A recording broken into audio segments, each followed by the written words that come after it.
So let's see, I saw Matthew Csik come in, and I saw Director Adeem come in, and I don't know if Eric Benson is here. yes, is Eric Benson there? Okay, I was looking for you.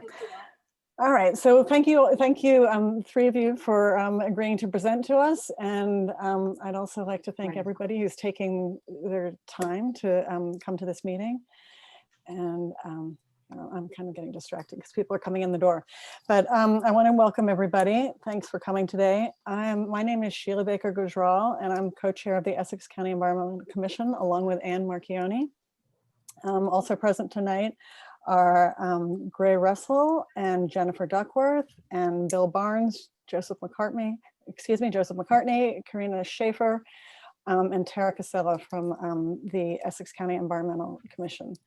I'm also the Resource Center Director with the Association of New Jersey Environmental Commissions, and I sit on the Maplewood Environmental Advisory Committee, and my chair, Bob McCoy, I see is here tonight. So I'm gonna, let's see, the first thing we're gonna do is kind of like a welcome poll. So let me run that. I just want to find out who we have here. Can you all see that? Can you see the poll? Yep. Yes. Okay. So if you could go ahead and answer that, and we're just trying to find out who's in the room.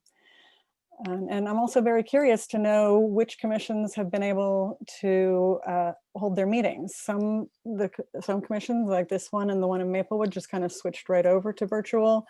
Some took a pause and then went virtual. Some took a pause and then have started meeting in person. So I'm just kind of curious to see what's going on. So hi, I'm on a Zoom, drinking water. Okay, and so if you're, you could put on your mute, please. If everybody who's not speaking right now could put on their mute, that'd be great. I'm gonna go ahead and end this poll and share the results. I'm also gonna do a, for some reason, even when you record, these don't show up, the results. So I'm gonna just mail that to myself so I have it. So we have the majority are environmental commissions. And what do we have? People have been meeting and all meeting virtually. So that's really good. Just 1 minute, let me send that. And I'm gonna stop sharing this. And let me close out the poll. So now, I'm going to share my screen.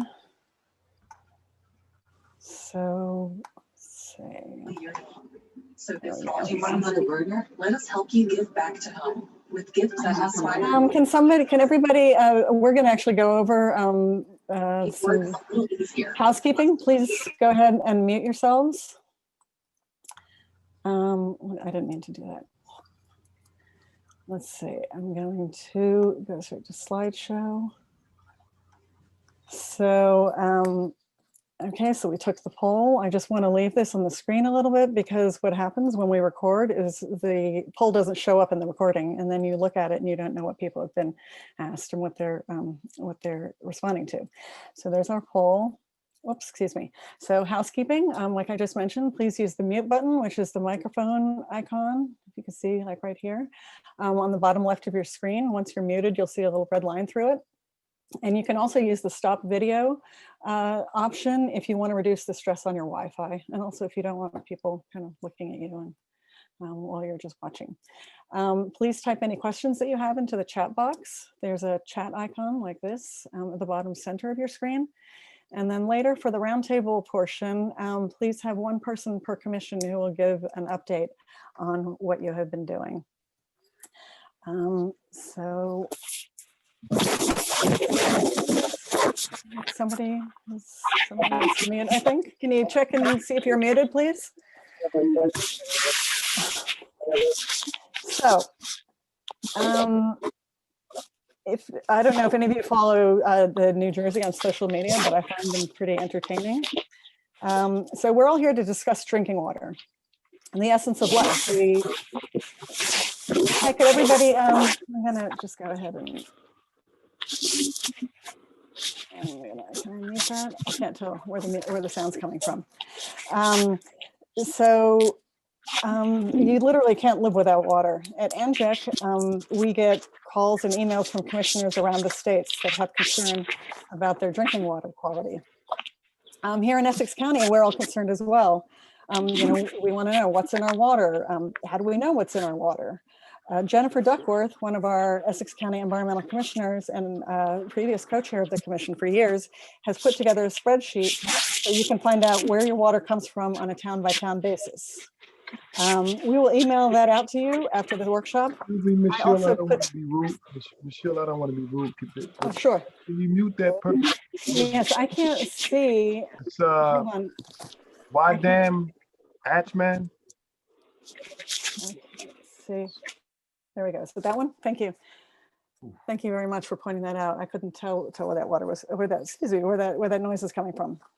So as I was saying, Jennifer Duckworth had put together a spreadsheet so you can find out where your water comes from on a town-by-town basis, and we'll email that out to all the participants. I also put together a list of useful water resources, which I will send out in the follow-up email. And when I'm done with this, I will go ahead and also cut and paste it and drop it into the chat. So if you have any resources that you would like to recommend that you found very useful, please share those as well. So let me see. So these are our speakers. So we have tonight with us Eric Benson from Clean Water Action and Kareem Adeem from the City of Newark, Department of Water and Sewer Utilities, and Matthew Csik from the New Jersey American Water Company. First up, we will have Eric Benson from Clean Water Action. Clean Water Action is a national organization that has been fighting to get the lead out of drinking water for over 30 years and is a leading organization on the National Lead Service Line Replacement Collaborative. Here in New Jersey, Clean Water Action is a leading member of New Jersey Waterworks Coalition on getting lead out of drinking water. So Eric Benson started his Clean Water Action career managing the door-to-door canvas staff many moons ago. In 2018, he led the canvas team that knocked on the doors of 250,000 households in support of environmental candidates in the midterm elections. Since then, Eric has taken on more of the statewide campaign planning and implementation responsibilities for Clean Water Action as the New Jersey campaign director. Eric is a Montclair resident and a retired Essex County environmental commissioner. So I'm going to go ahead and stop sharing my screen. And Eric, you can take it away. I don't know if you have slides that you want to present, if you want to share your screen. I'm good, just talking. Thank you all so Okay. much for having me here. And this is big witching hour. I do have the toddler and it's dinner and bath time. So hopefully there's not too much background noise. Good evening. Clean Water Action was initially founded on passing and strengthening the Clean Water Act. Over time, we've grown to do a lot more than just work on water. We are one of the leaders recently that had pushed to pass New Jersey's new environmental justice law. We work to push the state for one of the strongest bag bans in the nation. Many of you was very successful because many of you helped take up the charge and pass local ordinances. Many of you also might have signed an Empower New Jersey coalition petition that's pushing the states at a minimum to stop making the climate crisis worse by putting a moratorium on all new fossil fuels. And if that's the case, then you get my weekly Moratorium Monday emails for calls to action. But protecting drinking water is still at our core, and I'm so glad to join you tonight. I am sorry to report that despite some improvements and protections, executive and legislative branches at the federal, state, and local levels and utilities have failed over the last 3 decades to address lead in drinking water. We know what the problems are, and we need billions in capital to get the lead out, but there's been a failure to show me the money. So here we are, generations after we got lead out of paint and gas products, we're still drinking it. It is true, New Jersey has come a long way from our past reputation as a toxic waste repository, with chemicals poisoning our drinking water and toxic air pollution. We now have some of the nation's strongest water protections with pollution limits that are often stronger than the federal minimums. New Jersey, we have our very own unique Drinking Water Quality Institute, which monitors and responds to emerging chemical threats to our recently adopted PFAS limits, which is a toxic, durable, and pervasive family of chemicals on drinking water. And Newark, which I think Kareem's going to tell us all about, has started an aggressive program of lead service line replacements, possibly the strongest in the nation. So I do think it shows that when the political will is there, we can and do solve environmental problems, but we do have a long way to go to fix our water infrastructure. Old pipes are still leaking, combined sewers are still overflowing into rivers. I think our lack of urgency in tackling the climate crisis will only exacerbate water runoff pollution, increase flooding, and have more combined sewer overflows. We are constantly learning of new emerging threats to our state's drinking water, such as dioxin, but we still haven't quite regulated contaminants known, like perchlorate and radon.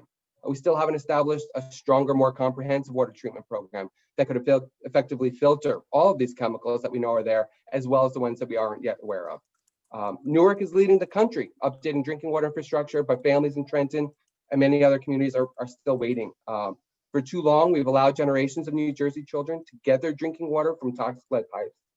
Problem spans all regions, income levels, but it predominantly impacts lower income communities and communities of color. So what do we want to see happen? First, we need the New Jersey legislature to do more to protect drinking water. Last legislative term, almost 40 bills related to lead were introduced in New Jersey, but only one got over the finish line, getting signed into law by the governor. In addition to securing sources of funding, which we'll get to, there are other important things that we can and must do. We want to see the legislature pass bills that inventory where the lead service lines are. We can't replace them if we don't know where they are. Require the disclosure of lead service lines in real estate transactions, for example. When you're buying or selling a house, or a new renter is moving into a home, is there a lead service line there, and what can families do to protect themselves, and have a mechanism to ultimately mandate replacement for these lead service lines. Another drinking water issue we don't hear much about, or as much about in the news, is how to get a handle on pharmaceuticals and other unregulated contaminants in our drinking water. New Jersey has many hundreds of chemicals that have been found in the drinking water over the past 30 years. I don't believe that we have the time or money to continue doing this regulatory chemical by chemical approach. The New Jersey legislature should direct the DEP to finally address the problem holistically by installing carbon filters at our state's drinking water facilities, especially when they're downstream of wastewater discharges and or influenced by known contaminated sites. We just need to stop playing this continuous whack-a-mole, contaminant by contaminant approach. Gray Russell might know a little bit more about it than me, but right here in Montclair, they found, when one well was having some trouble, they basically put in a commercial-sized Brita filter on that well. I want to talk a little bit about funding. It's not the only thing that we need. We need a commitment to fix these issues, but money would definitely help. I get frustrated to see when the Turnpike or the Parkway want to add more lanes, environmental problem there, the tolls go up and the money exists. But when families want to know that the water that comes out of the drinking water tap is safe to drink, the money is rarely available. We need to prioritize fixing the state's drinking water infrastructure and treat water contamination like the emergency it is. We need the state to find sources of revenue to pay for programs like lead service replacement and carbon filtration of water. I strongly support that the cost must be borne by all, and that we support more equitable funding policies. Another issue, too often we find environmental groups, towns, social organizations holding out their hand, demanding that we need money to fix a problem. I can tell you from roaming the halls of Trenton, there are a lot of hands out, as well as a lot of other very worthy needs. To get an edge and really achieve the transformative change we seek, we must be willing to advocate for these new and more equitable sources of funding, in addition to the commitment that they get spent in the correct places. New revenue sources might include things like millionaires tax, an expanded corporate tax reform, ultra wealthy inheritance tax, yacht tax is just to name a few. And then finally, as we move forward with improving our state's drinking water, we need to make sure that low-income communities who have been overburdened with the pollution problems get to see both the environmental and economic benefits. So the state should prioritize the hiring and training of local community members and minority populations for the good paying and union jobs that are created from this transformation. We all know the good news, the money, when we spend it on clean drinking water, it's money saved on public health expenses. When we provide our state's children with safe drinking water, we give them more opportunity to succeed. And when we replace lead service lines block by block, rather than leave it to individual property owners, it becomes cheaper per line. It's more cost effective to install carbon filters at our water treatment plants than to filter out most of the chemists that constantly react to the emerging threats that we get. And we should look at money spent on drinking water infrastructure as an investment in the health of New Jersey's communities. And I think we can and must do better. I'm going to get off my high horse. I've been in your seat before, and I know what you're thinking. What can you do as environmental commissioners? First and foremost, producing and providing materials, webinars, forums just like this, with details on how to protect yourself and your residents. How do they determine if they have a lead service line? What protections can they take? Even if they don't have a lead service line, they might be in an old house, and then there's still lead inside. And how do you protect yourself from plumbing old piping and fixtures that are within the house, not just the lead service line. Something like this doesn't exist yet, but I'm willing to work with others if you're interested, so let me know. But we can do some kind of model resolution. This has been very successful in lots of other campaigns. There's a suite of bills. Again, there's probably about 40 of them in the legislature. Some do more than others, but it's not a one shot. But we can do resolutions of support both from the commissions and towns, and to support the suite of New Jersey legislative bills that could get passed. When towns do it, it urges the local legislators to do it, and then they take it down to the state. Same support letters for more equitable funding. And then places like Newark, again, Kareem will tell you all about this, already have a local ordinance in place requiring a lead service line replacement as a point of sale in real estate transactions. One step shorter is at least mandatory disclosure. It's the right thing to do, but there's also sustainable Jersey points on the line. So it's hard for me to do two things at once, but when I'm wrapping up here, I can copy and paste and put all those links into the chat box for folks to copy and use as well. So that's my pitch. And I'll turn it back over to Sheila, and I might be able to take a question or two. Great, thank you very much. So does anybody have any questions? Anything you'd like to know about? I'm very interested. I'd like to talk to you maybe later about, the model resolutions that you were referring to for the suite of legislative efforts. So we could see how we could get that out to all our commissioners. All right, so next up we have Kareem Adeem.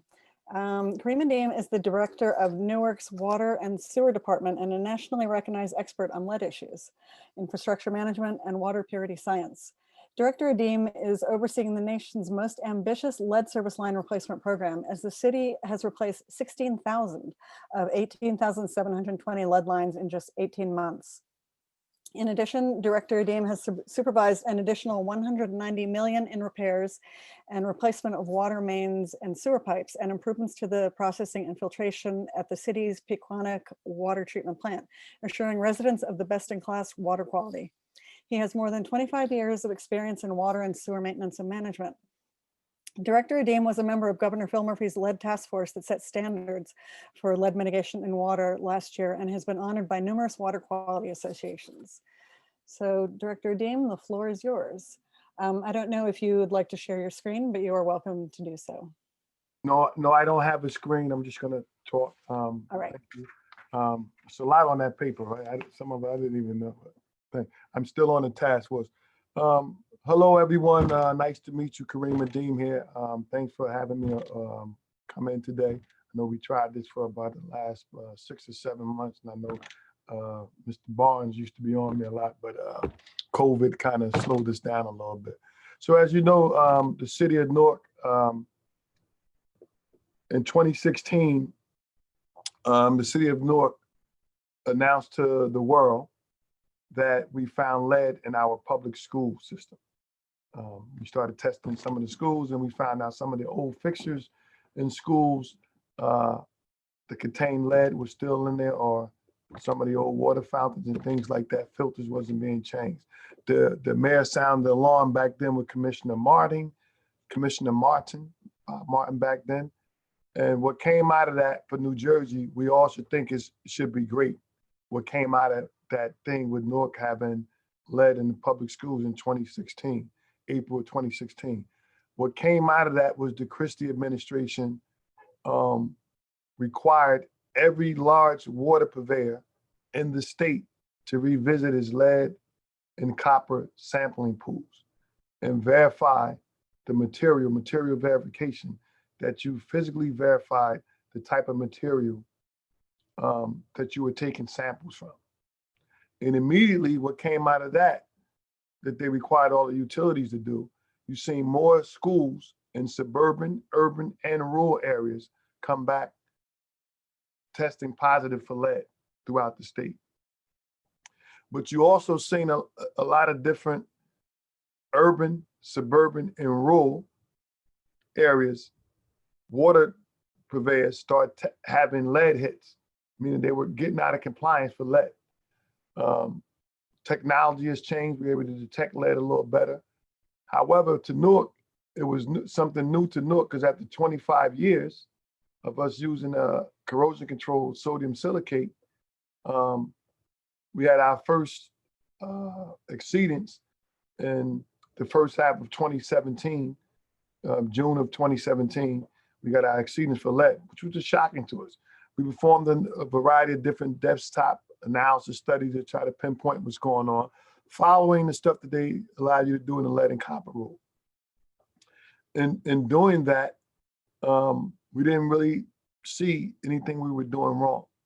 We didn't really see that the corrosion inhibitor that we found out a year later in October of 2018, we didn't find out until October 2018 that the problem was bigger than what we were actually looking at. So as we move right along around 2017, the end of 2017, we brought on 3 different engineering consultants into the city to look at not only the desktop analysis that we did, but to put a fresh set of eyes to focus on our water system and how we treated water to how we delivered water into the people's homes. What came out of that was one of our consultants, CDM Smith, advises that we should excavate some areas of the city and send some pipes to the EPA ORD lab in Cincinnati. That's Mike Csik and his team, if anybody ever know. These are the individuals that study the things that happen in Flint. But the ORD lab, we sent actual lead pipes from Newark. We sent about 6 different pipes throughout the city out to their lab, and they put it under a microscope to open it up and tell us what was happening to that pipe. And they started seeing that the tetravalent lead was coming loose off the pipe. This old some of the pipes in Newark. So Newark water system, my apologies for doing this. The Newark water system goes back to about 1865. The Newark water system, water and sewer system, is modeled after the New York water system. Same 2 individuals, is by gravity. The sewer system runs by gravity. The water system runs by gravity. The Newark water system is comprised of 5 man-made reservoirs that's in the Pequannock service area. That's in West Milford, New Jersey. Our water system comes in 5 different counties. We have the most interconnections in the state. We can supply water to anybody in the state. Most of you may or may have not known, during Sandy, maybe 70% of the water treatment plants were down in the state, and the Newark was still able to provide emergency water. And some of us on the video never felt the effects of their water plant being down, because Newark was able to turn a couple of valves in an emergency situation and give you water while we were waiting to get gas to power generators or get electric back on during Sandy. So that's how great our forefathers thought about designing this system. So it's 5 man-made reservoirs that consist of 15 billion gallons of water in the Pequannock system, accompanying Morris County, Sussex County, and Passaic County. We can send water all the way into the Raritan Basin, which would be Middlesex County, Union County, 287, to New Jersey American Water. That's the history on the Newark water system. So as we sent those pipes to the US EPA, and we were waiting for them to come back to confirm what we were seeing, we worked with the state to roll out a lead service line replacement program. that was going to, in April of 2018. At this time, when we rolled out this program, we were going to look to replace all the residential lead service lines in the city, which was about 15,000 that we knew about. One thing about the city of Newark, the old timers, they kept good records, and I'm going to say the old timers, we had index cards, maps, and catalogs of every service that was installed in the city. So they had a three-pronged approach to what they did. They put it on the index card when they were out in the field. They drew it on a Mylar map, and they had like a little small book, half of this paper, that they put every tap number was in there. And when you opened the tap number and you looked at the index card, and if you matched all three of them up together, they gave you the same information. This service was installed in 1896 at number 20 Jefferson Street. We used 35 feet of lead, right? And over the years, as we replaced services, or someone had their service replaced and they took out a permit, we were able to go back into that book or those index cards and change that information. So that's how we had a inventory that was available. So when we started replacing lead service lines, we knew right away where to go, which was great. So we launched that program that we knew was going to take between 8 to 10 years. Fast forward to October of 2018, we finally got a draft report back from the EPA that told us that the tetravalent lead was coming off of the lead scale, coming off the pipe. The sodium silicate was no longer effective.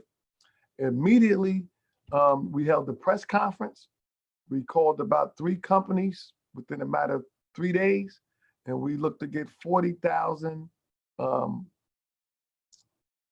filters, faucet mount filters, point of use filters. On October the 18th, 2018, my predecessor, my mentor, Andrea Adebawali, she passed away. She was the director at that time. We hit the ground running. We had 20,000 filters come in on that Thursday from Pure Water Filter Company. We started going door to door Friday and Saturday. We opened up 5 distribution centers around the city. The mayor, along with Andrea, the immediate impact was to get those filters out to the areas that was affected by the failed corrosion inhibitor, which was in the Pequannock system. And like I said, Newark system is a little complicated if you don't work in it, because we also own about 48% of the North Jersey District Water Supply Commission. That's a 30 billion gallon reservoir system.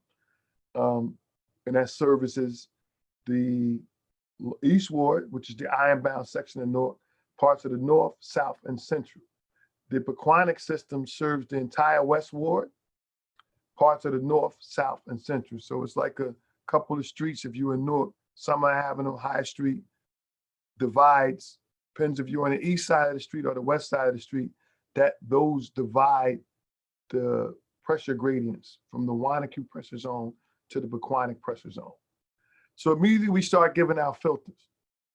We immediately started upping our public education campaign, letting everybody know what was going on, doing robocalls, social media outlets, doing all those PSAs, press events, and showing people how to put filters in. At the same time, our consultant, CDM Smith, we knew that the sodium silicate wouldn't work. We knew that orthophosphate was being used, was the second corrosion control that was being used around the country. So it's 3 of them: pH, orthophosphate, and sodium silicate. Still today, sodium silicate is still an improved corrosion control on the EPA's, on the US EPA's corrosion control list. And I want to pause for a minute just to remind everybody. In 1952, February the 10th of 1952, the city of Newark banned the use of lead service lines.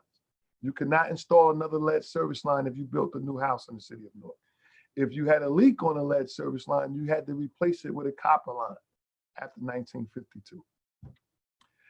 33 years later, the US EPA banned the use of lead service lines in 1986. New Jersey banned the use of lead service lines in 1987. Even though, as Eric said earlier, we banned the use of lead in paint in 1978 and lead in gas in 1972. We still fail today to remove lead out of water. In 1986, when the federal government banned the use of lead service lines, to replace all the lead service lines in the country would have cost us $6 billion. $6 billion. Today, that cost is between 80 and $120 billion. So our legislators on the federal level, a public works program like FDR said, did with the New Deal, putting the highways in, we still have the ability with these stimulus packages that they're looking to give in the next couple of years, next couple of months, to fund a massive infrastructure improvement program to remove lead from the drinking water. We can do it. And Newark is proven to everybody in the world. I get, I'm not gonna say death threats. I get a lot of crazy emails and crazy phone calls because water purveyors now are not gonna be able to kick this thing down the road, even here in Jersey, and say that we can't replace lead service lines. Thanks to us, Newark, we did a lot of robust testing. We worked with, some of our local labs like Garden State Lab and Hillside, Agri-Environmental, to help us also. It wasn't just a Newark effort, it was a team effort from, the laboratories that assist us to the environmental people, to the environmental companies and engineering firms that helped us really get a grip on what was going on in Newark and to test water. Newark has been providing free water testing for years, and we continue to do. So moving forward, as I was saying, we started looking at an orthophosphate, and we were able we started looking at it in October. In March of 2019, we had finally constructed a temporary orthophosphate facility. And we had it online after, we had it online in May of 2017. So we started introducing orthophosphate in April, my apologies. In May of 2019, we started replacing lead service lines in March of 2019. However, as we continue to give out filters and filter replacement cartridges and filter pitchers, we saw it was another need. Let's test these filters to see if they work. We're giving out a lot of filters. We got every company in the world that's trying to give us a filter. We pushed 3 filters to the max. So when I say pushing them to the max, it's like a lot of us drive a car, and inside your car, you have a speedometer. And a lot of you, I don't know how many people on the call went, some of the speedometers say 120, 130, 140. You may have never went over 100. And some of them have governors. A lot of these filters, we got inside the car, we removed the governor, the stops it at 85. We floored it. And a lot of the filters exceeded the 120. One of the 3 filters, one of those filters exceeded the 120, and it kept working. 2 of the filters never got over 100. So that's what we mean they failed, right? We were pushing them to the max and they failed. Overall, what came out of that study, we gave out bottled water as a precaution while we were doing a filter study after we got those 3 preliminary results. And we find out that the filters were 90% effective, right? The way we were currently using them. And if people flush the filter, but in other words, if they let the water flush first, prior to using one of the filters, it was a 99% effective rate. So it was more that precaution that we gave out the bottled water, because the filters that fell were just the filters that we pushed to the breaking point, and it broke. Pushed it to the breaking point and it broke. The great thing that came out of that, our Essex delegation, right, and our mayor and our county exec, Joe D. Vincenio, and the Essex County Improvement Authority seen a need that enough was enough. You know what? The Essex County Improvement Authority can loan Newark $120 million. We can bond the money for Newark. Newark was able to pay it back. And it allowed Newark to create an accelerated lead service removal project that we started removing about 120 lead service lines per day, a block by block approach in all 5 wards. Coming off of that, we still had to use our Essex delegation to lobby the state to change some laws so we can use public money on private property to replace lead service lines at this time, which was a media task. Eric talked about that a little bit earlier. So it did show that the collaboration between the state, the county, and the city, that it worked, right? We came together. Not only did the county give us the money, we had to use our Essex County delegation to go down to Trenton, right, and change some ordinances where we can the first one was to make sure we can use public money on private property, because Newark don't own any of the lead service lines in the city. Different water purveyors, some water purveyors own parts of the line, and some own the entire line. Newark don't own any of the line at all. Then we also had to get another legislation on the city level, where we passed the ordinance in September of 2019 that we didn't need the owner's approval. After the governor signed we could use public money on private property, we had to get another ordinance signed that allowed us access to the home to replace the lead service line. Like Newark is about 75% renters. A lot of the owners of those homes don't live in the city. So we needed somebody just to give us access to get into the property. So you didn't have to be the owner to give us access, and you didn't face any repercussions by the owner. We came in, when that ordinance was passed, we made the program mandatory. You didn't have to be the owner. By making it mandatory, everybody can get into the program. It expedited the program where we were replacing about 120 lines a day, block by block approach, and it was great. We also were able to knock off the list as we started going through about properties, homes that may have changed lead service lines and didn't pull a permit, so the city didn't know. So we were able to verify that type of information. So we did a verification process when we come down the street. We do test pits that only cost us $1, right, to excavate in front of your house to verify you didn't have a lead line. After we went in the basement and verified there wasn't a line coming into the meter, we dug another one at the curb, and that way we were able to merge those old records that we had, or the index cards are in the book, to verify that this line was removed. We had an e-builder system. We built a dashboard so you can see in real time how we're replacing lead service lines.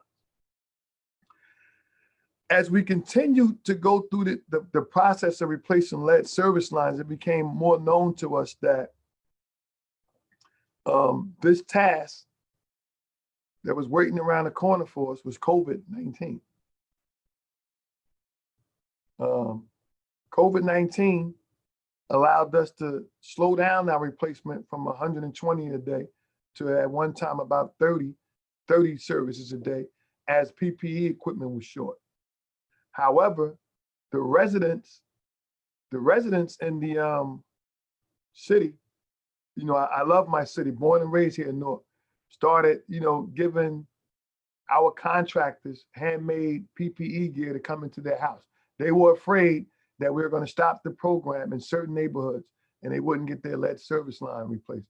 So they came out and gave the contractors booties, footies to put on some of their Tyrex suits so they can come into their basement, or giving them just cloth masks to come in, which was wonderful. And during the same time, as we start closing out 2019, we seen that the orthophosphate was starting to take effect. The orthophosphate that we started injecting back in May, by the end of the year, December of 2019, we seen that it would start taking effect. And one thing COVID did, right, it allowed people to be home to start using water, and that water started coating the pipes.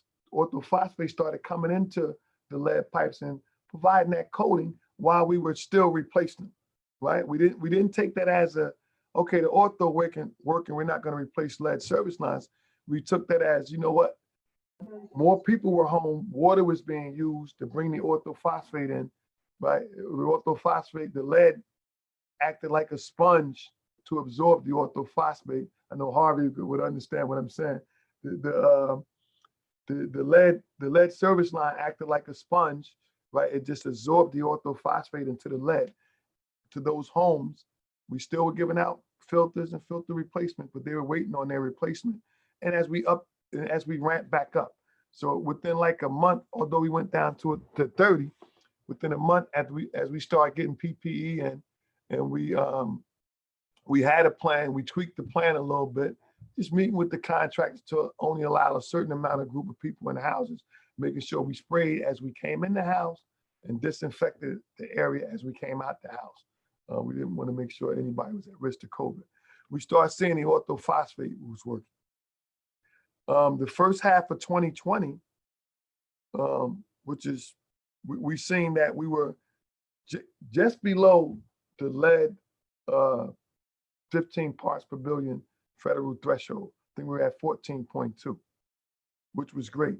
To date, we've replaced a little over 16,000 lead service lines, but we've touched close to 19,000 homes in the city. And the block by block approach has allowed us to do a tremendous job into the city. It also allowed the city to get a little, residents to actually see what we're doing. It also allowed us, to get our community involved in the lead service replacement program. And let me just step back when I say that. It was community groups that helped us pass our bottled water. It was community groups that helped us give out filters, but it was now the community actually working to replace the lead service lines because we put in every one of our contracts that the contractor had to hire Newark residents and in an apprenticeship program with Local 472, right? To make sure, depending on what size contract you had to hire between 3 and 12 workers, apprenticeship workers, to work on the lead service project. So what that did was allow residents that were unemployed to become employed on a $120 million lead service line project. But it also allowed a couple of residents, they end up replacing their own lead service line, right? So how great it is that you're working in the neighborhood, you're learning a new trade, and you were able to give us access to everybody on the block. Hey, because you live on the block, you're from the neighborhood, so everybody knew you. You knew everybody. It gave us better access, but you were also able to economically put money. The mayor had a vision, and economically we were able to put money back into the community, right? And I call it hitting the home run. That we trained about, I think 50 people went through that program. 36 of them were employed just through the apprenticeship program, but we had another 40 direct hirees that were hired by contractors to work on those jobs. Then we had local mom and pop MBEs and WMBEs in the city, right? That were able to participate on those contracts too, which was great.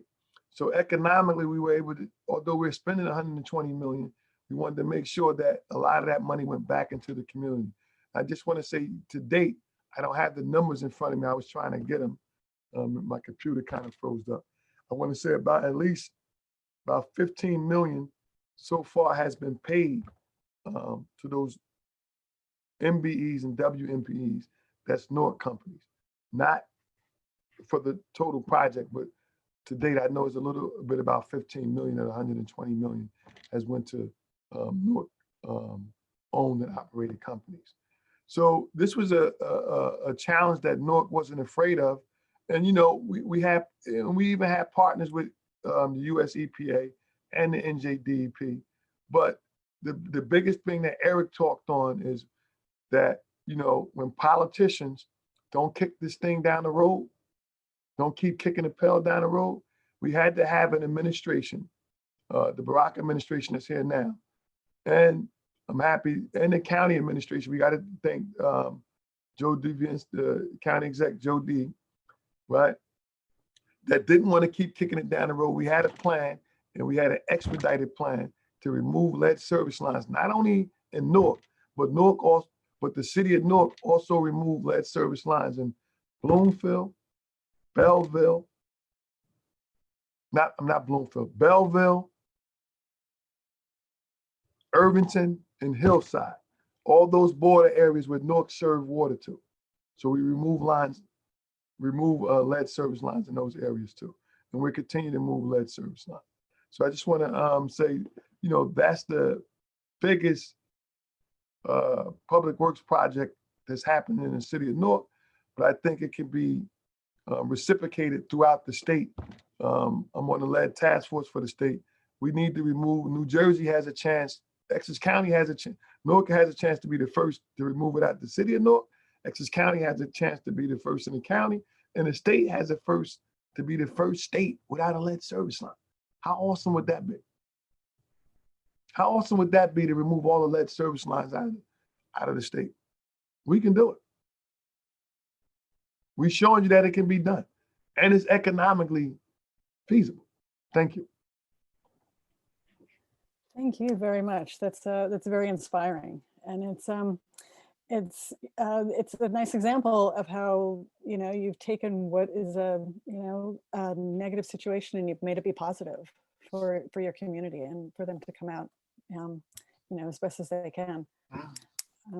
That's very impressive. So we're going to move on to our third speaker for tonight, Matthew Csik.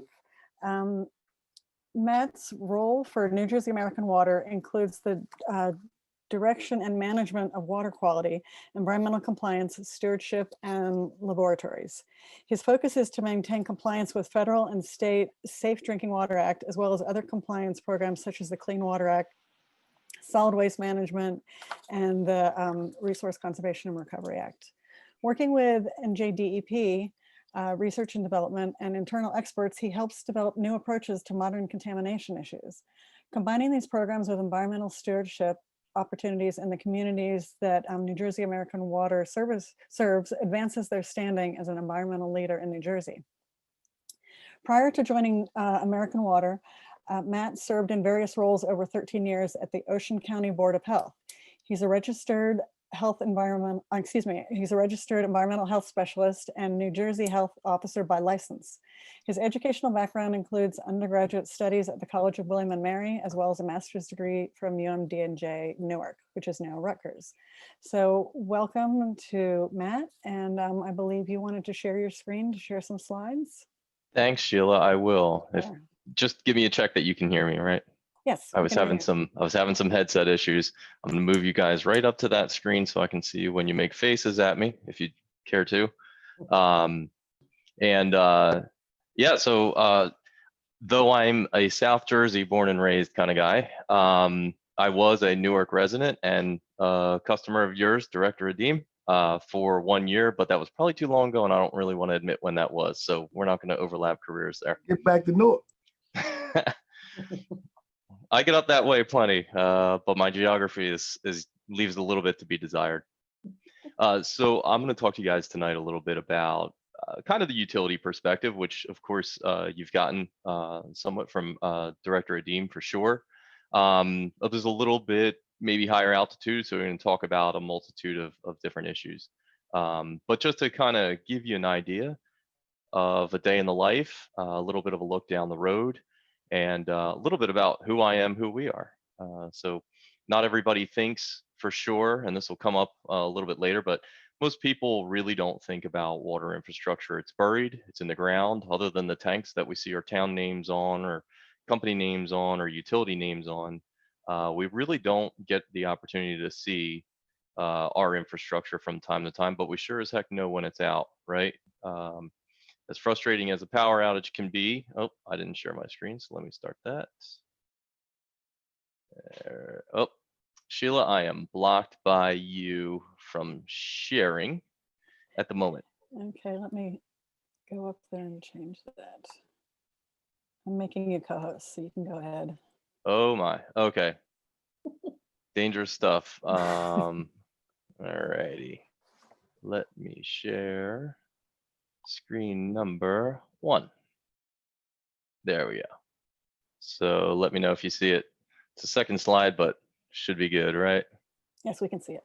Okay, there we go. Title slide, second slide. A little bit about New Jersey American Water. Obviously, we're a subsidiary of American Water. American Water has regulated water and wastewater operations in approximately 16 states, though a couple of those are really small. The roots of the company date back to the early 1800s, but we were incorporated in 1915. We're the largest regulated water and wastewater service provider in New Jersey. We have a little bit north of 840 employees. Whoops, I did it again. Don't worry. Our service area, as you can see there, the green, we only have wastewater. Light blue, I don't do color great, but light blue is where we have water only, and the darker blue is where we have water and, or counties where we have wastewater and wastewater services. So who do we serve? Approximately 2.8 million people in 192 communities in the state of New Jersey, which is roughly 1 out of every 3 New Jerseyans. You can see approximately 650,000 water customers, the breakdown of residential and commercial, and the number of wastewater customers climbing towards 50,000. Oh, geez, I keep doing that. There's a delay on my end. My apologies. Okay, so I told you that I came to talk a little bit about challenges and the utility perspective. There's a lot of challenges out there to water and wastewater, and these 2 categories are not the only 2.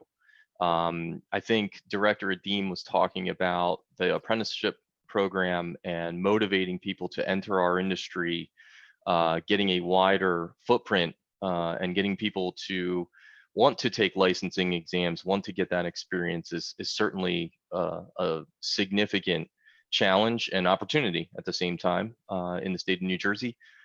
But that's really not my area of expertise, so I'm going to stick to these 2. So we're going to talk about a little bit about infrastructure challenges and a little bit about environmental or water quality challenges.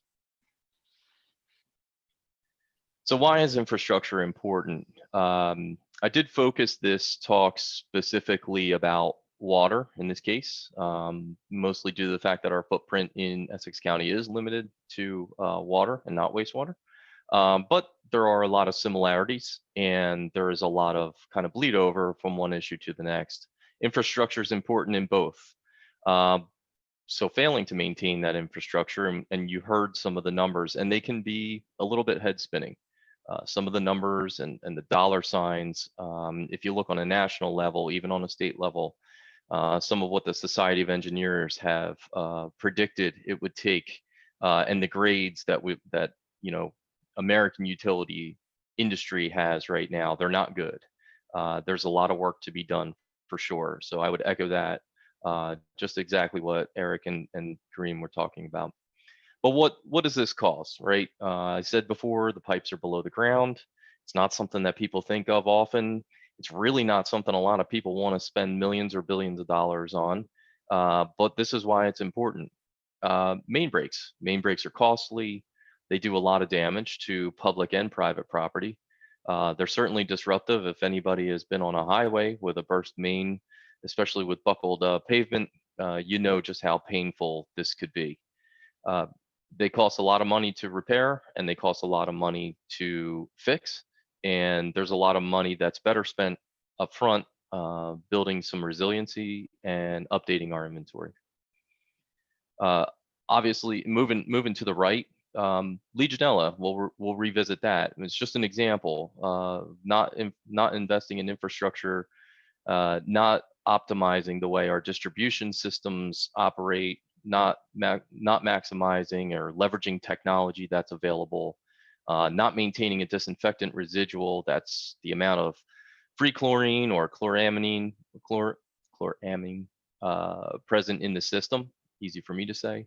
Those are infection concerns. These are areas where viruses and bacteria can flourish. It's otherwise, in many cases, especially in the summer, a fantastic place for bugs to grow, but that is not something that we want to see.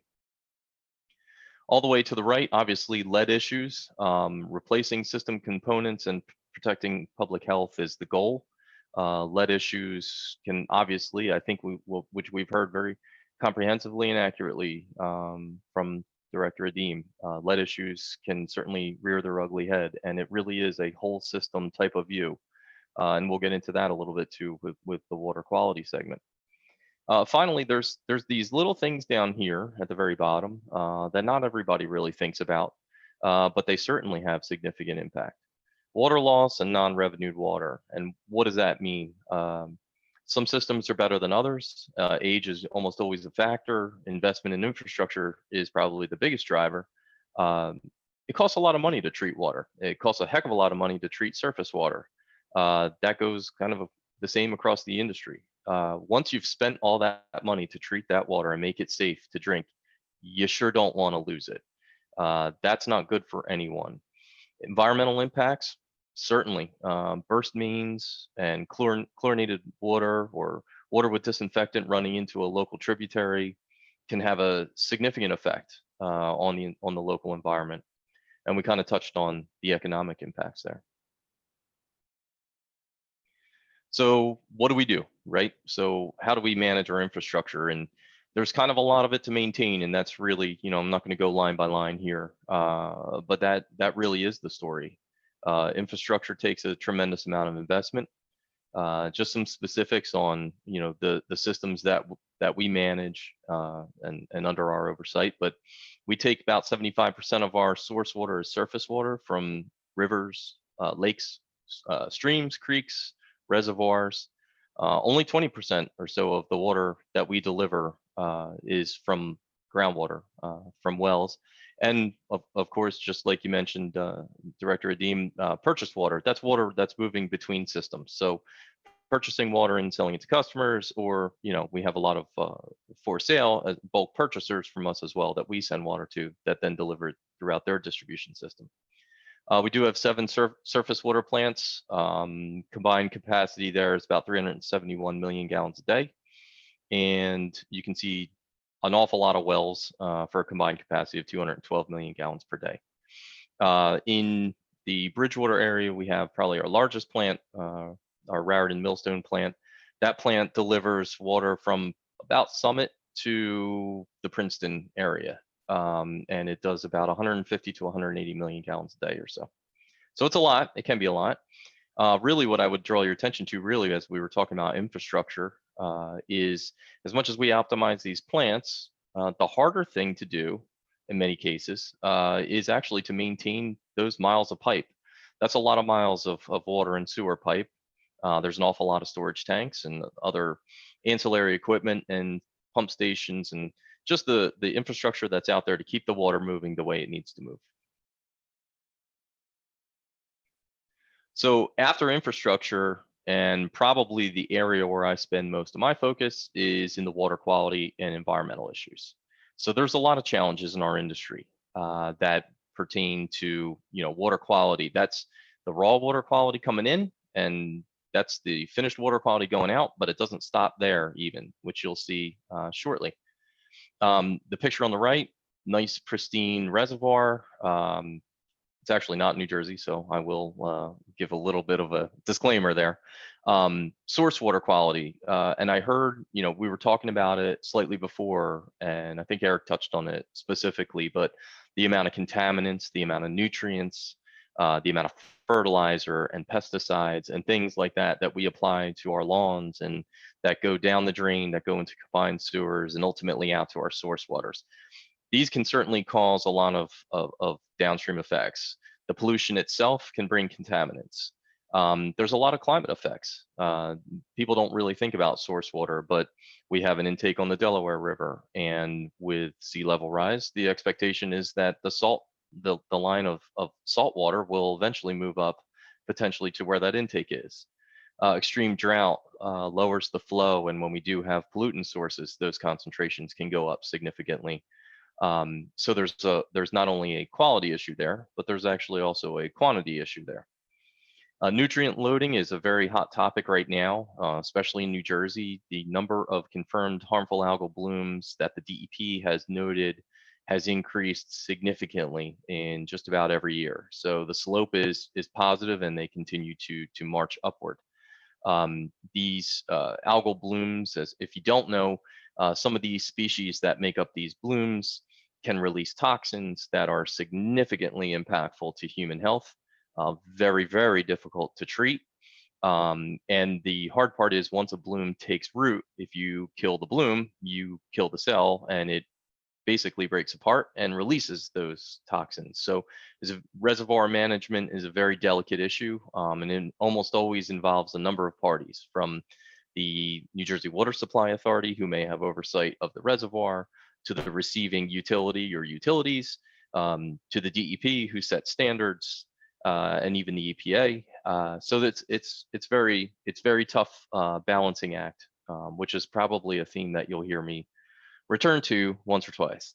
Invasive species, most people don't think about it from the point of drinking water, but zebra mussels in particular are an invasive species. They're propagating, they have an ability to replicate pretty quickly.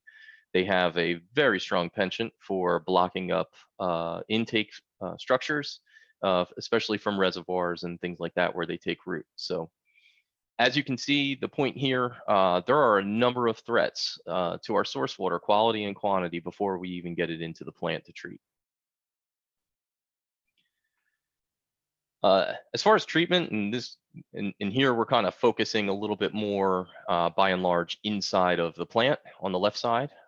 Disinfection. Disinfection is a major concern.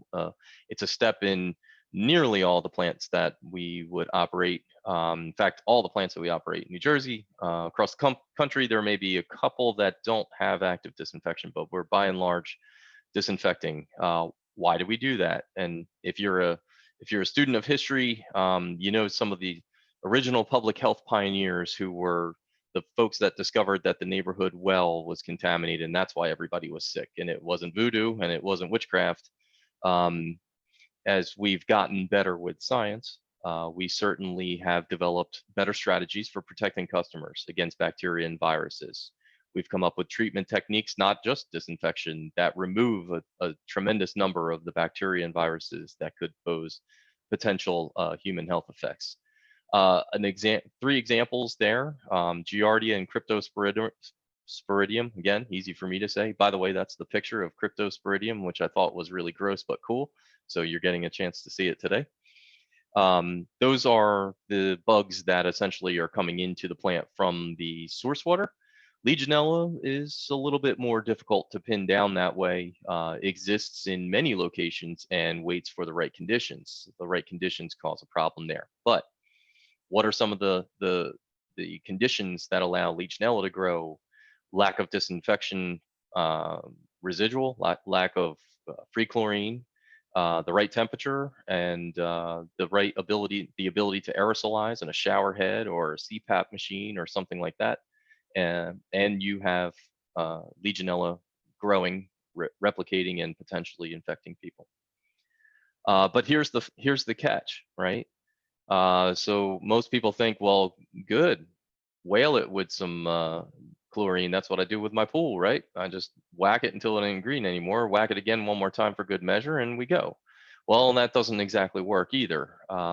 When organic compounds come into the plant, and they react with the free chlorine or the chlorination system, what you can have, especially over time and water age in large systems that are sending water tremendously long distances, is the buildup of disinfection byproducts. And this is an area of significant advancement in recent times. I could kill you with acronyms, but I won't do that. Mostly, we're talking about trihalomethanes and haloacetic acids. So we call them THMs and HAAs. These are tightly regulated by the EPA and therefore by the DEP as well. Disinfection byproduct sampling goes on at a tremendously high frequency, but it does have significant health effects. So that's why we don't just whack it and whack it again. But everything in water treatment is essentially a balancing act, and nothing says balancing act quite like corrosion control. Apparently my picture cut off part of that sentence. Luckily, I remember what I said. Complex systems do require a holistic yet detailed kind of review. We're monitoring, as I'm sure Director Adeem is doing almost constantly, water quality parameters in the distribution system. That's all the mains that are carrying the water to your service. We're monitoring water quality parameters inside treatment, inside the treatment chain. So in between different vessels and processes, we take a lot of water quality parameters at the point of entry, which is where it's leaving our plant headed towards your house. Obviously, there's a tremendous amount of tap monitoring. That really just means dropping a bottle off to your customers, having them follow the directions, collect a 1 liter sample, send it off to the lab, and analyze it for, and that's of course after the water has sat stagnant in the pipe for at least 6 hours. And we analyze it for lead and copper. And we don't tend to see a lot of copper exceedances in New Jersey as a whole. Certainly haven't seen one in any of our systems, but lead exceedances, they do happen. And even when a system is good, there are pockets where there may be room and definitely a need to get in and do a more detailed view. So even when you get it dialed in on a more holistic and system-wide approach, there are always pockets. There are always things we don't know, and things we need to find out and optimize. And then, of course, it comes down to service line material. And I think the previous speakers have done a tremendously great and passionate job at describing exactly where the challenge is there. So I won't belabor that point, and I probably wouldn't do it the justice that my predecessors have done on this call. So what are some of the other challenges? And this is what I challenge my team with, and this is what I challenge, I think, our senior leadership with, which is look down the road. And some of these are actually today, and some of these actually have a couple steps already taken. PFAS is a major concern. Man-made, does not break down in the environment. We're talking about parts per trillion, and this is one of my favorite statistics to share with people. The state of New Jersey, as of January 1st, will have a maximum contaminant level or a regulatory limit on PFNA, PFOA, and PFOS. I can actually pronounce them, but I won't even, I'm not trying to impress anybody, so I'm just going to let it go at that. These standards are either 14 or 13 parts per trillion. We are not used to dealing with parts per trillion, not in any water regulation other than PFAS. The 1 part per trillion, just so that you understand, is 1 second in 36,000 years. That's how small that is. That's 1 part per trillion. As many of you probably do know, PFNA is largely unregulated by the EPA. PFOA and PFOS on the federal level cannot exceed 70 parts per trillion when combined. But here in New Jersey, as of January 1st, PFOA will have a maximum contaminant level of 14 parts per trillion, PFOS 13 parts per trillion.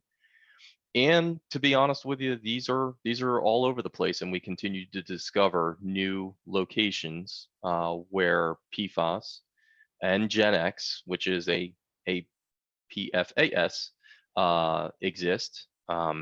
We also see a lot of focus now shifting.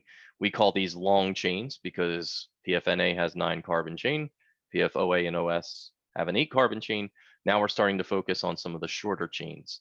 And recent research indicates that, the activated carbon filtration may not be so effective at removing short chains. So certainly a challenge that we see down the road.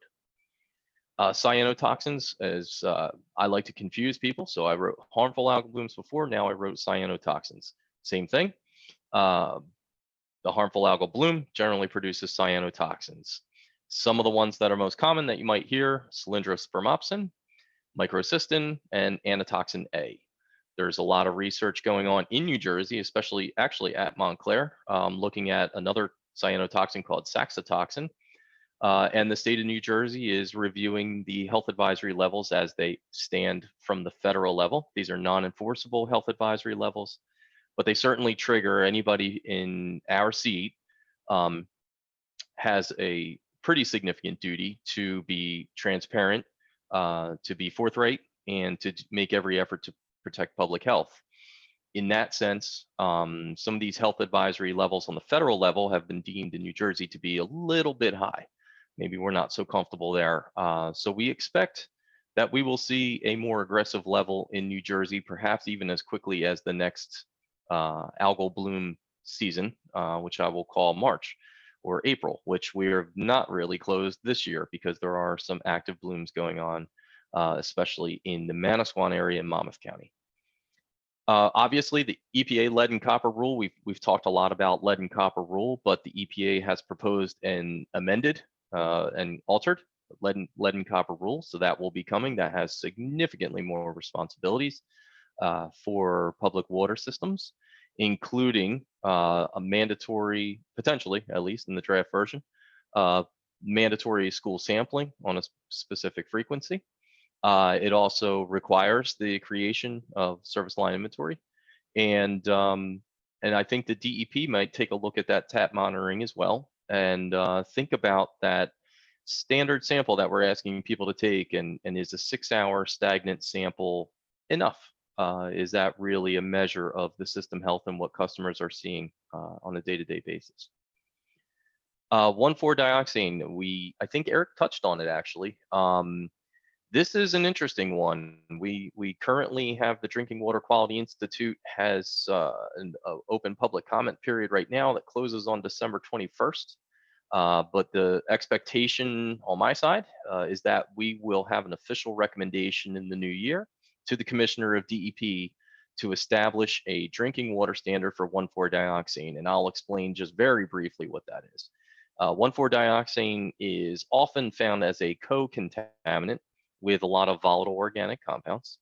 It has a significant use in industrial solvents, and it is a wonderful stabilizer for things. And there are specific laundry and hand soaps and detergents that are out there today that contain orders of magnitude more 1,4-dioxane than the proposed drinking water standard. So I think another significant contaminant of concern in the future, and something that essentially folks like me, and I'm sure Director Adeem, are planning for literally today, probably yesterday. But that is something that I would expect is imminent, but a very important little piece of regulation moving forward here in New Jersey. Again, that would be pretty record setting in the nation for the level. New York has an established 1,4-dioxane. It's coming up on its first birthday. They're at 1 part per billion. We're looking at between 0.3 and 0.4 parts per billion. And I won't bore you with the tremendous with some of these other ones because I see them coming, but they're a little bit less movement right now. But a potential look at surface water plants and, again, viruses and bacteria.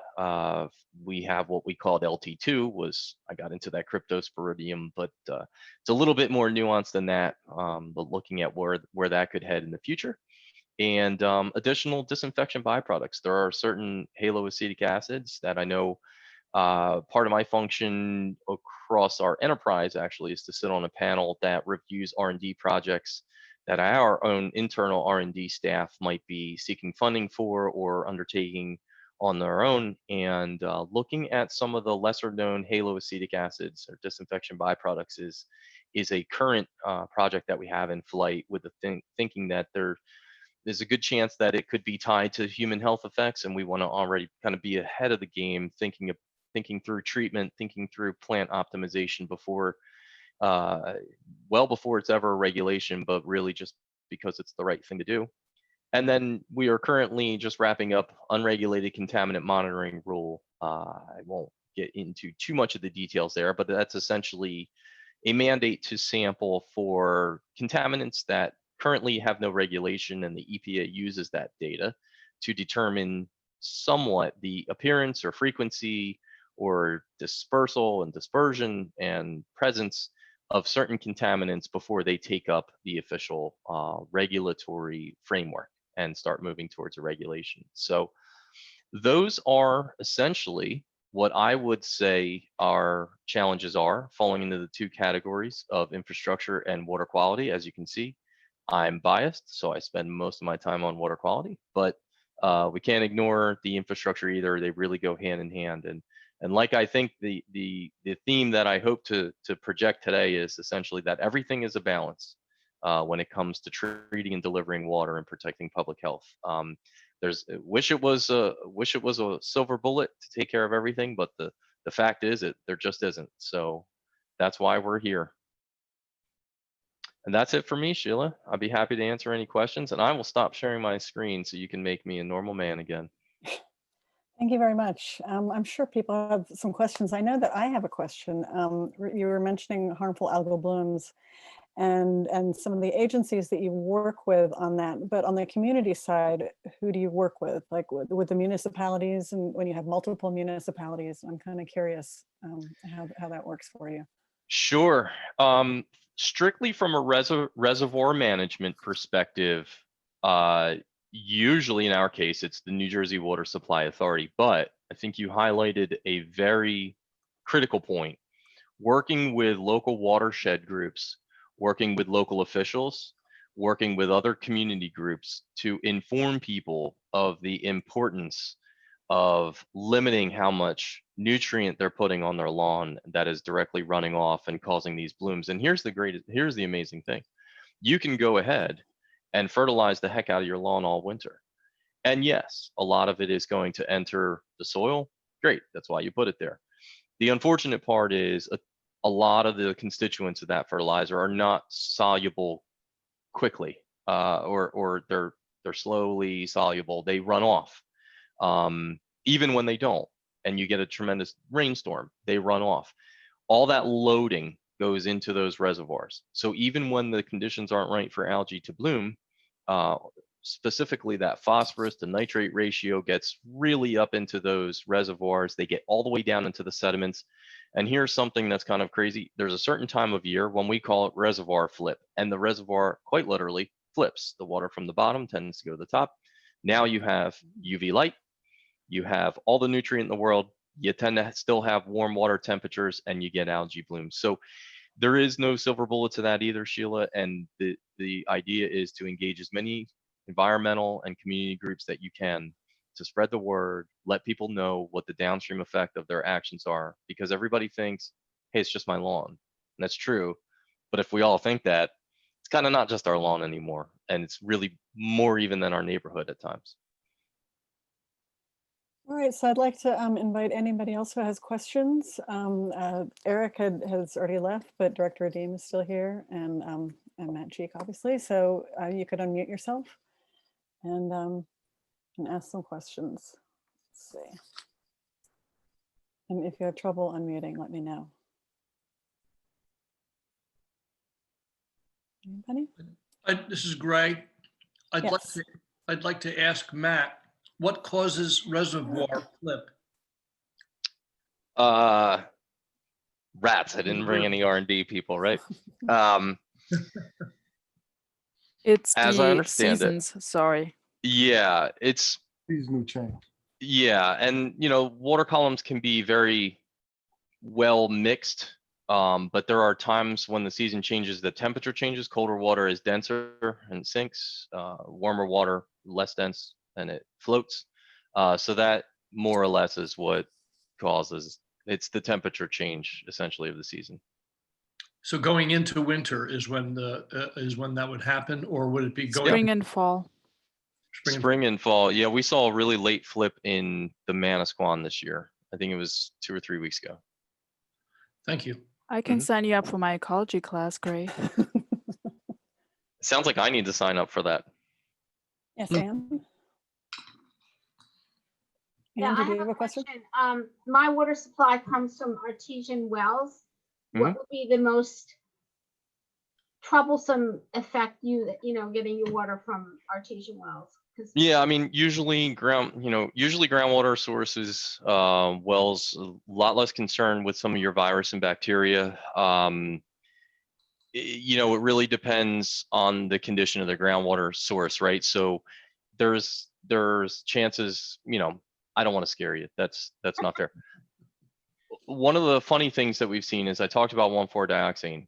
very much associated in most people's mind as a groundwater contaminant.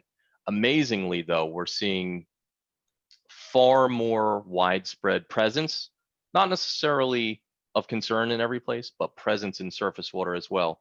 1,4-dioxane is one that we worry about with groundwater because once it gets down there, it's down there. All of your other VOCs, perchloroethylene from your dry cleaners in areas, that's a particularly tougher one to get rid of. Pardon me. So, you know, at the end of the day, a lot of VOCs, they don't get a chance to volatilize off if they're in the groundwater. They're somewhat protected, a little less on the bacteria virus side, mostly chemical contaminants, but it very much depends on the area. If you're in fractured bedrock, that's one thing, it could be different. If you're in a sandy area, where we struggle mostly on the coastal plain is low pH, a lot of iron. Those aren't in and of themselves necessarily bad, but they start to monkey with some of our treatment constituents. So those can be problematic as well. Thank you. Marge, Sure, go ahead. I read an article recently that we are running out of water in America because like a perfect storm is existing, decreasing precipitation and then a rising population can cause us to run out of water. Is that something that's true? Yeah, it's location specific in many cases. So yes, where people are, we are having problems in a lot of cases. You know, and that's why part of the balance of what we do is, you know, whenever we develop a source, whether it's surface water or groundwater, we're doing, you know, water allocation permits with the DEP. They have specific oversight on how much water we can withdraw in a given year. There are monthly limits too. That's also aimed to make sure that, say, New Jersey American isn't pumping a well at some incredible frequency, and the neighboring utilities well is very close and in the same aquifer, and we're now having a negative impact, which before they even run out of the water, they start to run into problems with higher concentrations of even non-harmful stuff, but the quality of their source water can go down from that. So the DEP has an oversight of that from a large, from a state perspective. But yeah, there are certainly areas where there are significant shortages. Thank you. And Mar, I just want to comment on that, Matt, for too. Also, that's why it's so important as we look at the country as a whole. We have a lot of aging water and wastewater infrastructure. So the water that maybe New Jersey American treating or Newark is treating or Suez or somebody else, just coming from the treatment plant before it get to your tap, along the way, you know, unaccounted for water loss or water that's just, you know, leaking somewhere that we don't know. That's why it's so important to fix an aging infrastructure. So, you know, billions of gallons of treated water is lost every day in New Jersey. Yes, thank you. Because of an aging infrastructure. That's right. Does anybody else have a question? I had one for Director Adeem. I was wondering, you were talking about going onto private property, and I was curious to know if you got pushback from people when you were offering to, you know, go onto their private property and spend public money to fix their situation. Were there people that were, you know, pushing back because they didn't want to let the government onto their property? No. No. Oddly, Good. we had pushback. The pushback we had until we, you know, we had pushback when we went out there and talked to people that really didn't understand the program. It was just a communication. So it was a communication to contractor, and then, you know, the water department inspectors came on board and just going over what they, you know, during the water crisis, there was a lot of misinformation, right? So the misinformation, you know, I always tell my kids, you know, my younger kids, that a lie runs a marathon. You know, a lie runs a marathon. The truth gets stopped at the corner. So, you know, a lie runs a marathon. That's a good So point. a lot of us, you know, like my grandmother, she used to watch the stories all day, right? All My Children, General Hospital. She watched all these shows, One Life to Live, The Bold and the Beautiful, but it was a story being told, right? So a lie is a story, right? Everybody wants to hear the lie. If I had something interesting, Harvey gonna say, hey, I'll talk to you tomorrow. Matt gonna say, hey, I'll see you later. But if it was a lie, they're gonna stick around. But everybody, because now when Harvey go tell that lie, right, it's gonna be different from what I told it. So the pushback was just misinformation. And I just say that misinformation is very dangerous when you're dealing with crucial things in the world, like water. Right. Is anybody else? I'd like to ask Director Adeem, how many more residential lines are still waiting to be replaced in Newark? How much farther do we have to go until we can say that Newark has solved its problem and that it is and that everybody has access to clean water? So thanks for asking that. So Gary, our aggressive program was for a 24 to 30 month time period.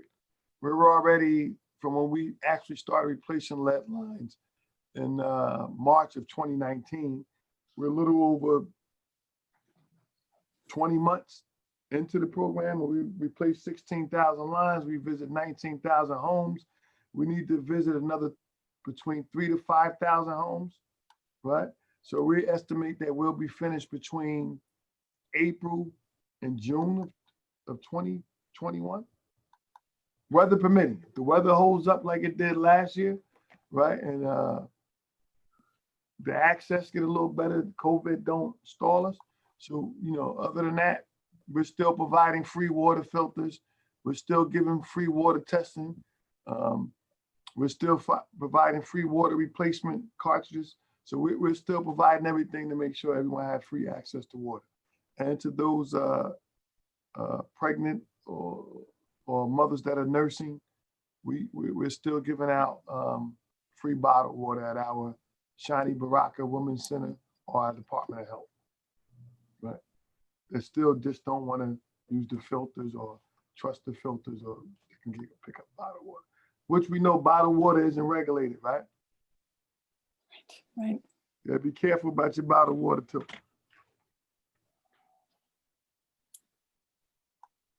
Right. Does anybody else have any more questions?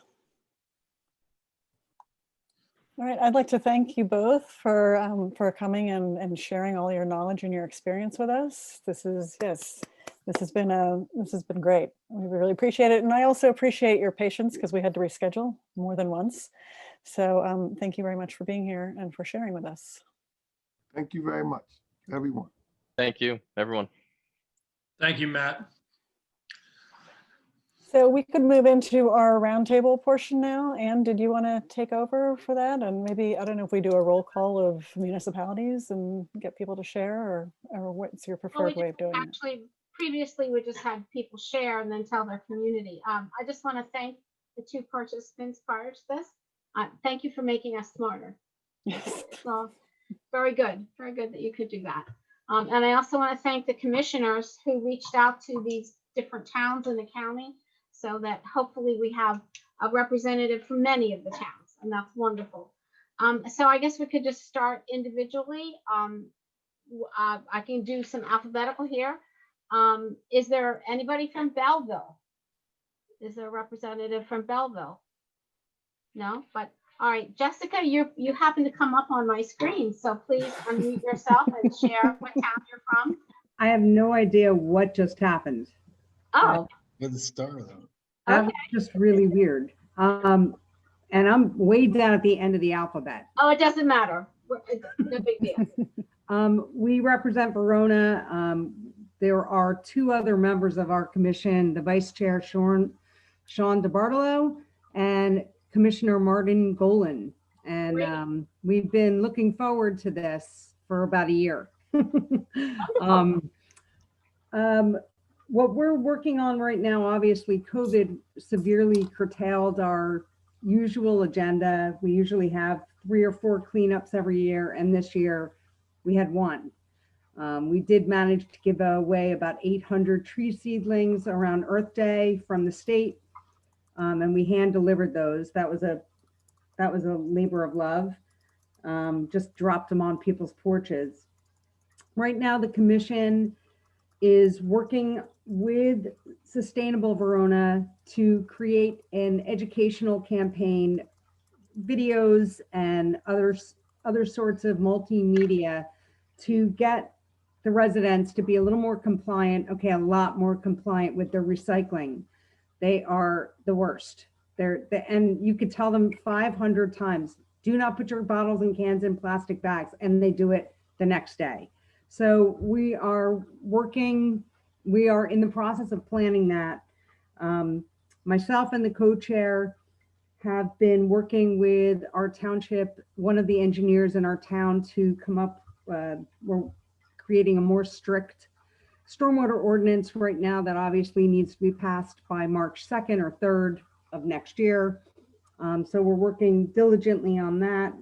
And we're also, tomorrow, I don't know if everybody is aware of this, the Composting Council is having a day-long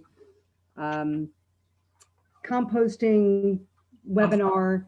And I will say, Mr. Russell, we look at your town, we look at Montclair, and we say, why aren't we doing this? I mean, we could get rid of a large portion of garbage hitting the stream, and we could probably save on the yard waste, because a lot of that ends up going into the composter as the brown material. So I am going to be attending that tomorrow. I don't know if I know the head of Sustainable Verona, Steve Neal, who is also one of the township administrators. He and I are attending that, and he, as I said, he runs Sustainable Verona, and we're hoping at some point in the near future to be able to approach the administration and the council to see if we could roll out something simple to start, to get backyarders going, and possibly something at the municipal level. And I think, and the community garden is going to that'll be finished by spring, and they'll be able to plant in that. Hopefully COVID won't curtail that. So, and that's where we're at. And thank you so much. And thanks to Mr. Adeem and to Mr. I'm not even gonna try that, Csik.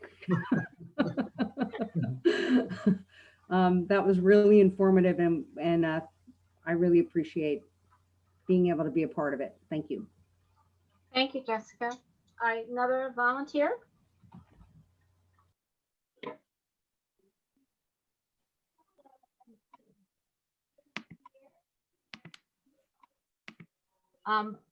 Sheila, I can't get the squares again, so.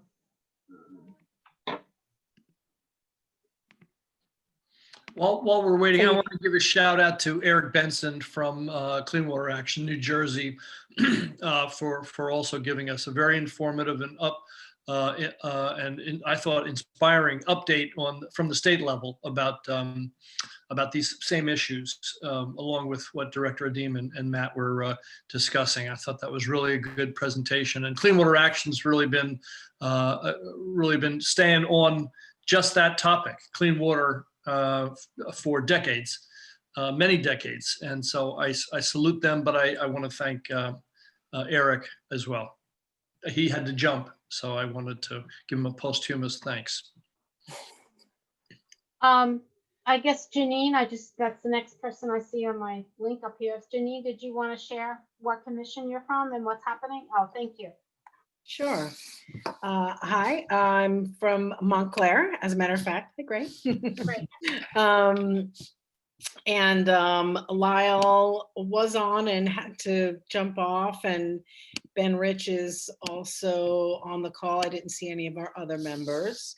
Suzanne Aptman is on the call. Oh, she is. I didn't see her. Hi, Suzanne. A couple of the things that have been, one of the big things that is recently happened is that Montclair received a grant from Trout Unlimited to populate the third river in Montclair with with trout, and that is a result of some improved water quality in the river.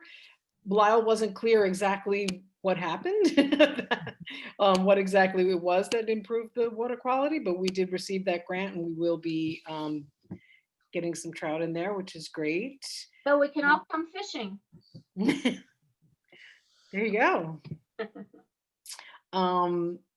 Another couple of other things that are going on. Let's see. Montclair there's a lot of excitement in our town about the Hudson Essex Greenway, with Montclair being at one end of that. So that's pretty exciting. Let's see, Ben, are you interested in saying a couple of things, or should I just sort of keep going? Sure. We've been focusing more on some house cleaning and things like that. We're working with Quiet Montclair, looking into leaf blower ordinance, and we've seen kind of an influx of interest. So we are working with some new people who have shown that they want to join up. And so we're looking into utilizing their skills and talents as best we can. And we just passed our bylaws. So we now have some official bylaws that help guide the way that we are, kind of officially going to move forward. So that is helpful in providing structure. And we're also just about to release a fancy new website that Janine has put a great deal of work into, and it, spoiler alert, it looks great. So you're all welcome to check that out when that finally comes out, maybe in a month or two. Yeah, so that's been kind of the main things we've been discussing recently. So are you aware of the, there's a webinar tomorrow night on the leaf blower issue? Are you familiar Yes, thank with you. that? Okay. I intend to join. Okay, great. Sorry. Okay. Go ahead. Marge? I just wanted to say that I wanted to thank Sheila and Anne for arranging this. And I know it was canceled a number of times. And thanks to Sheila for arranging the Eventbrite and this call. So I just wanted to shout out before. Thanks. Thank you, Jen. Okay, Marge, did you want to share where you're from?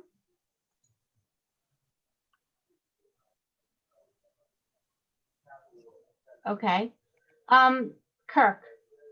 Hi. Hi. I'm Kirk Barrett. I'm from South Orange. Hey, Kirk. I'm not on the environment. Hi, Greg. And hi, Jennifer, and Bob. But I'm actually not on the South Orange Environmental Commission, but I work pretty closely with them. And I'm also the president of the Rahway River Association. Yeah. We had our board meeting earlier. That's why I'm so late to this. So, the Rahway River runs through West Orange, Orange, Milburn, South Orange, before heading south into Union County. So in South Orange, there's a lot going on. One big thing is our recycling contract with Giordano is expiring, and there's a big, recycling's a disaster, really. And I think probably every town in New Jersey is in the same situation where they all went, mixed streams 10 years ago or so, because China was taking all this stuff, and now they decided it's all contaminated, don't want it anymore. Now what are we going to do? So we're really struggling with what to do about recycling. And so if anybody has any ideas, we'd love to hear them. I think it's important to band together with some other towns to get more to scale, to get an economy of scale and make it worth the contractors dealing with us in a worthwhile, helpful way. Right now, South Orange is a small fish. Whether we get the contractor gets us or not, it's not really a big deal for them. So we really need to do something about that. Another thing that we have going on is we did this big tree inventory in town with students from Seton Hall, and they had, there's some kind of software. One of our environmental commissioners works for the Census Bureau, so he's very good at inventorying things, and he knows all about like little data collection devices and software and stuff like that. And we got a grant, or we got some free software that Seton Hall got and is using, and so we're going to have an inventory of all our trees, and I think it's pretty much done. And then the other thing is the Rahway River, the East Branch of the Rahway River runs through South Orange, and the chair of the Environmental Commission, Bill Haskins, and another former chair, Neil, are going great guns on restoring the vegetation around there. So we've done a lot of planting, and we have a big project to replace invasives in this area. It's a big park area. It kind of got clobbered by COVID because it was supposed to happen in the spring, and it didn't. So all these we cleared the land in the wintertime, and then it was supposed to be planted in the spring, but it didn't happen. And now all these invasive all grown back again. So we're not sure what to do about that, but we planted a lot of other areas. I think that is the important stuff that's on the top of my head. That's great. I think the great part about this is we're all learning something from each other, and that's the bottom line. Okay. Someone want to go next, please?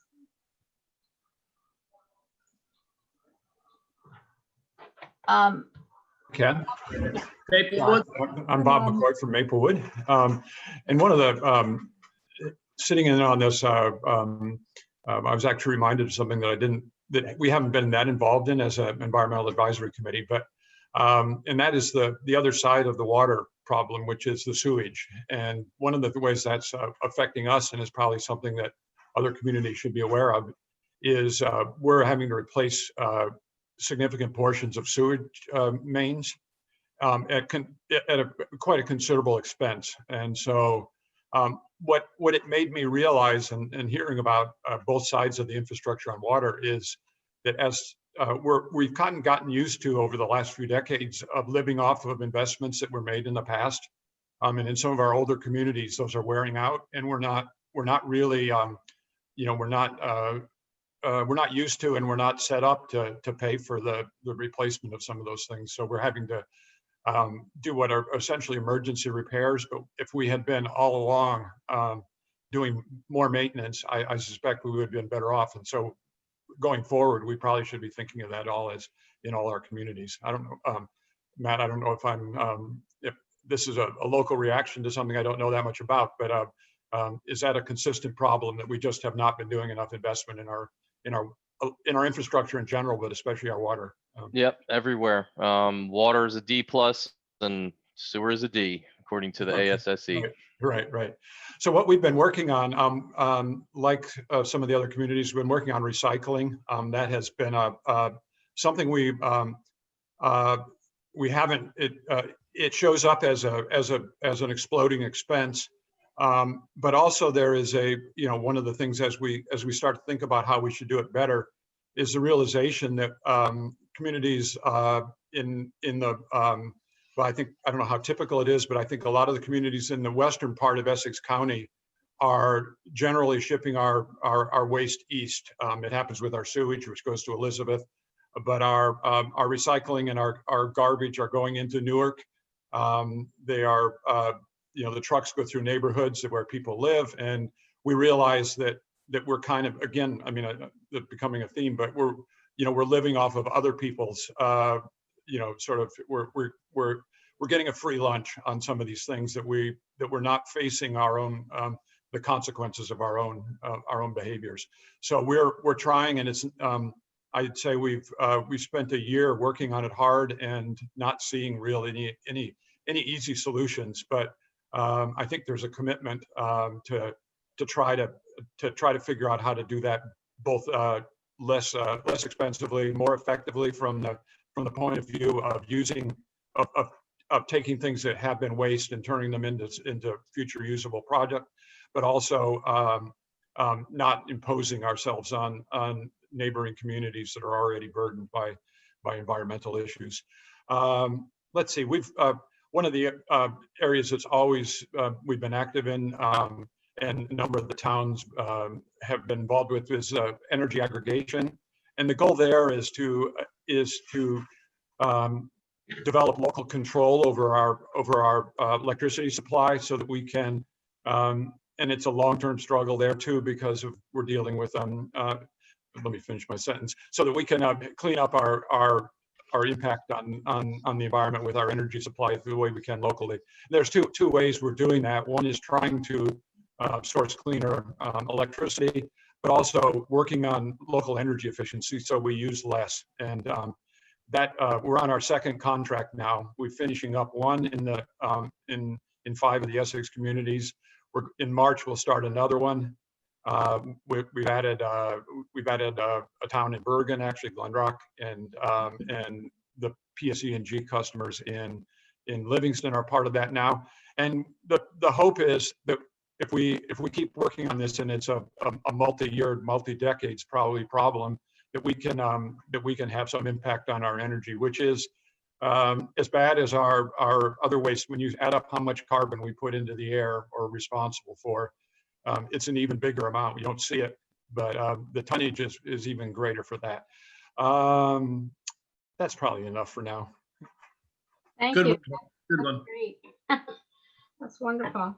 I might as well jump in here and just say what we've been doing in Caldwell. We have a meeting virtually. We have a Sustainable Jersey grant for green infrastructure. And so we had some hemming and hawing about actually building a rain garden. And we actually got one in before it started to get worse with COVID. But I'm thrilled that that's happening. And we hope to build another in the spring. So that's all good. And of course, our pollinator garden was able to be continued through this time. We had people come individually by themselves, because many of the folks were master gardeners. And prior to this, they came collectively, but they were wonderful, and we saw it through. And so our pollinator garden is beautiful. I'm thrilled about that. And we worked with another town, West Caldwell, and our Kiwanis, and Morgan Farm in Cedar Grove. I don't know if anybody is here from Cedar Grove, but there's a wonderful organic farm there. And so I want to give a heads up on that.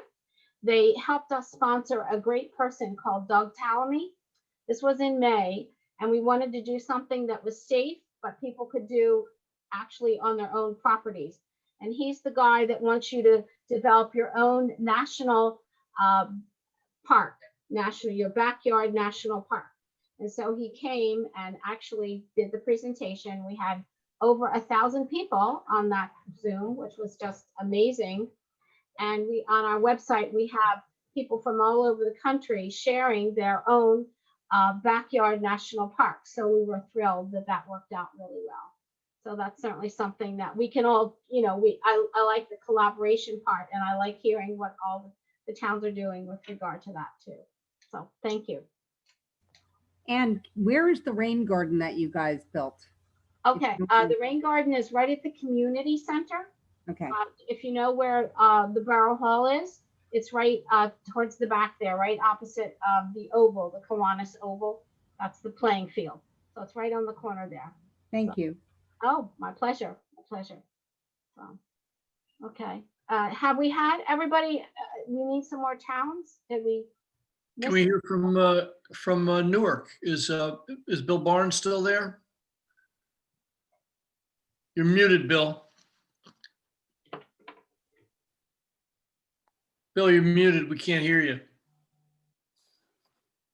Can we unmute him? Can you hear me? There we go. I hear you now. Okay. Is Cynthia May on there? Apparently not. No, she's not. Well, in Newark, most of the things have been curtailed with this COVID-19.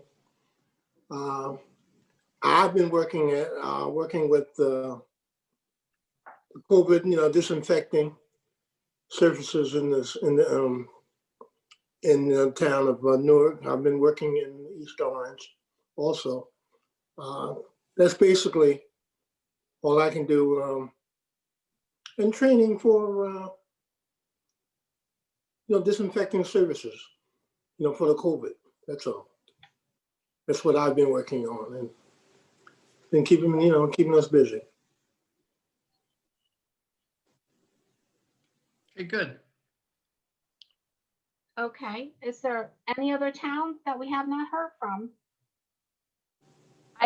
This is Jen Duckworth again. I can give a report from Milburn. I sat in on their environmental commission meeting, and they are working on the plastic bag ordinance and still trying to pass that because it was in motion before the state, and so that might go into effect sooner.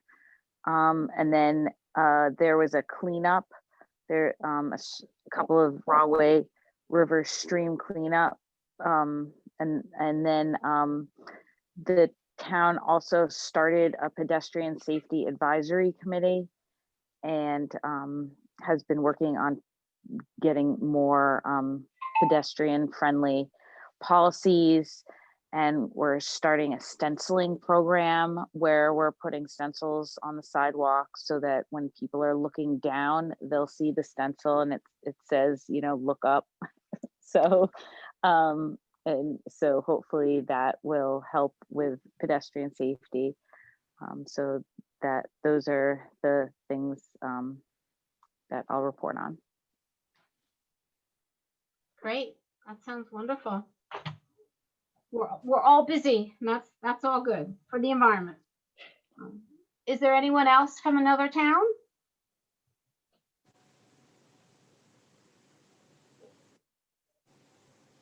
Sheila, can you see? I can't, I'm looking through the individual lines here.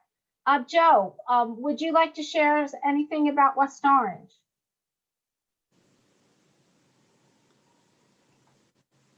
Maybe off on grandchild duty. Yeah. I don't know some of these other people. I don't know what towns they're from, so.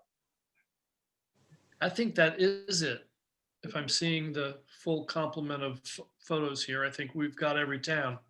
Okay, that's great. Well, I'm thrilled with the response, and it's inspiring to hear all the wonderful things that you guys are doing. So to be continued in the spring. Happy Thanksgiving, everybody. You too. Yes. Happy Thanksgiving. Thank you all. Have a good one. Night now. Thanks.